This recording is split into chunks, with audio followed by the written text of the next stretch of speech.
کیا ڈائناسور بھی نزلہ اور کھانسی کا شکار ہوتے تھے؟ ایک دلچسپ تحقیق سے معلوم ہوا ہے کہ آج سے کروڑوں سال پہلے کے دو قامت ڈائناسورز بھی برڈ فلو جیسی بیماریوں میں مبتلا ہو کر چھینکتے اور کھانستے تھے اور شاید انہیں بخار بھی ہو جاتا تھا۔ یہ انکشاف امریکی ریاست مونٹانا میں میوزیم آف راکس کے ماہرین نے تقریباً 15 کروڑ سال قدیم ایک ڈائناسور کے فاسلز پر کئی سالہ تحقیق کے بعد کیا ہے۔ ڈولی یا MOR 7029 کہلانے والے یہ فاسلز 1990 کی دہائی میں مونٹانا کے ایک علاقے مالٹا سے دریافت ہوئے تھے۔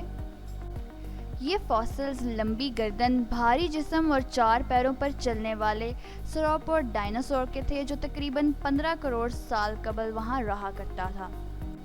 یہ فاسلز پوری احتیاط سے سنبھال کر میوزیم کے تہہ خانے میں رکھ لیے گئے اور ان پر باقاعدہ تحقیق کئی سال بعد لگ بھگ 2005 میں شروع کی گئی۔ یہ تحقیق وقفے سے 2021 تک جاری رہی۔ اس دوران ڈولی ڈائناسور کے دیگر بقایات بھی دریافت ہوئے جبکہ اس کے مختلف حصوں کا محتاط مطالعہ بھی کیا جاتا رہا۔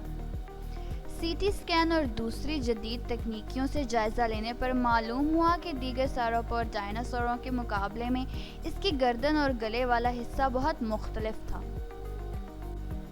ڈولی میں سانس کی نالی سے منسلک ریڑھ کی ہڈی کے مہرے اپنی اصل جگہ سے کچھ کھسکے ہوئے تھے جبکہ فاسل میں اس کی پسلیوں کی بناوٹ بھی کچھ عجیب محسوس ہو رہی تھی۔ واضح رہے کہ ڈائناسور کا ریسپائریٹری سسٹم یعنی سانس لینے کا نظام موجودہ زمانے کے پرندوں جیسا ہوا کرتا تھا۔ یہی مماثلت استعمال کرتے ہوئے جب ڈولی کی ٹانگوں اور دوسرے جسمانی حصوں کا جائزہ لیا گیا تو پتہ چلا کہ اس کے گلے اور پسلیوں کی کیفیت ویسی ہی تھی جیسے برڈ فلو میں مبتلا جدید پرندوں کی ہوتی ہے۔ ریسرچ جرنل سائنٹیفک رپورٹس کے تازہ شمارے میں اس حوالے سے امریکی اور کینیڈین سائنسدانوں نے بتایا ہے کہ مرتے وقت اس ڈائناسور کی عمر 15 سے 20 سال کے درمیان ہوگی۔ البتہ اس کے فاسلز میں ایسی کوئی علامت موجود نہیں جو اس پر کسی دوسرے جانور کے حملے یا کوئی بھاری چٹان وغیرہ گرنے کی طرف اشارہ کرتی ہو۔ اس فاسل کے تمام شواہد اسی طرف اشارہ کرتے ہیں کہ یہ پرامن حالت میں شدید بیماری کی وجہ سے جان کی بازی ہار گیا۔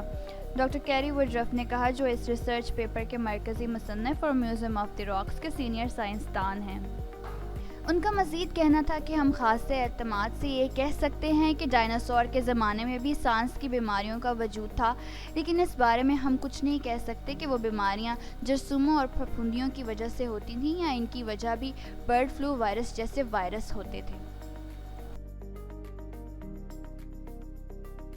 For more and latest updates, please like and subscribe Ace News, and press the bell icon for all notifications.